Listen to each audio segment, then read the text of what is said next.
3 నెలలుగా మీరు ఏదో కన్ఫ్యూజన్లు ఉన్నారు, మీరు ఎవరి బ్లాక్మెయిల్కి గురవుతున్నారు, మీరు ఏదో ప్రలోభాలకు గురవుతున్నారు. మీరు దాని నుంచి బయటకు రండి. ఈ తెలంగాణ మీకున్నది. మీరు బయటకు వచ్చి కేసీఆర్ గారి నాయకత్వంలో ఇవాళ ఈ తెలంగాణని కాపాడుకోవాల్సిన అవసరం ఉందని చెప్పేసి తెలియజేస్తూ, ఒకవేళ మీరు అట్లాగే మార్చుకోకుండా మేము రేవంత్ రెడ్డి గారితో లేకపోతే నరేంద్ర మోడీతోటి చంద్రబాబు నాయుడు యొక్క శక్తులకు ఊతమిచ్చినట్టుగా, నేను అనట్లేదు రేవంత్ రెడ్డి గారితో కలిసి పనిచేస్తుందని, కానీ మీరు చేసే కార్యక్రమాలు వాళ్ళకు ఉపయోగపడుతున్నాయి.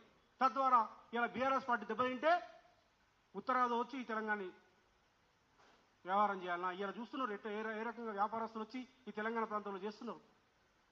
ఇలా మళ్ళీ సీమాంధ్ర శక్తులంతా వచ్చి బలపడితే మీరు మాట్లాడిన మాటలు ఏ శక్తులు, ఏ పత్రికలు, ఏ టీవీలు చూపిస్తున్నాయి అంటే ఈ తెలంగాణని సర్వనాశనం చేయాలని, తెలంగాణని వలస రాష్ట్రంగా ఉండాలని, ఈ తెలంగాణ రాష్ట్రమే ఏర్పడడానికి వీలేదని చెప్పేసి మాట్లాడిన వాళ్ళకి మీరు ఊతమిస్తున్నారు.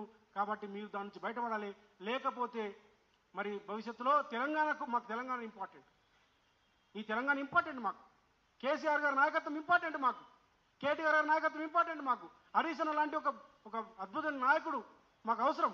కాబట్టి మేము వాళ్ళ మీద మీరు అవకచవకలు తెలిస్తే ఖచ్చితంగా మేము అట్లాగే స్పందించాల్సి వస్తుంది. మా ఆడబిడ్డగా కూడా చూడమని చెప్పేసి ఈ సందర్భంగా తెలియజేస్తా ఉన్నాం. Thank you.